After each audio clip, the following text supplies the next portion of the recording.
নমস্কার, চলে এলাম ছোট্ট একটি মিনি ব্লগ নিয়ে। আজকে রবিবার আর আজকে আমাদের উঠোনটা আর কি ঢালাই করছে, তো তার জন্য যত মিস্ত্রিগুলো আছে আর কি, তো সবাইকে তো দুপুরে খেতে দিতে হবে। তার জন্যই এখানে দেখো সকালে ডাল ভাত ভাজি কমপ্লিট হয়ে গেছে। এখানে আবার মাংস এনেছিল, তো সেই মাংসটাই আর কি আমি বাইরে চৌকাতে বানাচ্ছি।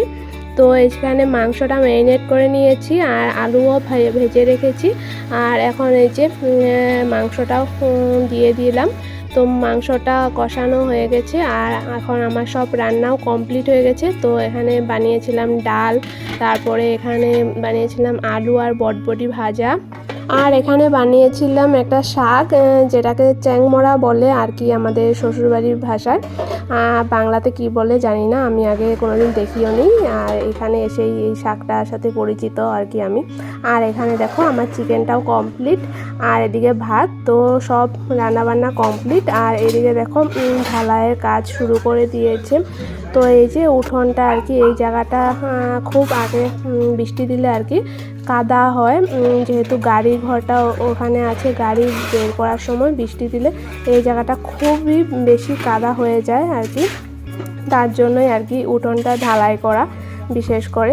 তো এই যে এখানে সবাই কাজে লেগে পড়েছে, আর ও আজকে যেহেতু দোকান বন্ধ তাই ও লেগে পড়েছে কাজে। তো বাবা ও আর মিস্ত্রিগুলো সবাই কাজ করছে, ঢালাইয়ের কাজ।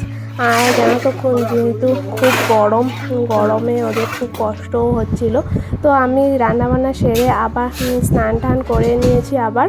তো এই যে সবাইকে এখন খেতে দিয়েছি, এই যে সবাই এখানে বারান্দাতেই দিয়েছি গরমে।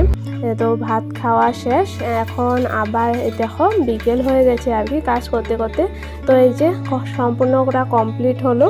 তো এই যে এখানে নামঘরের রাস্তাটা এভাবে বানিয়ে দিয়েছে, আর এই হলো উঠোনটা। তো আজকের ভিডিও এই পর্যন্তই, দেখা হচ্ছে নেক্সট ভিডিওতে।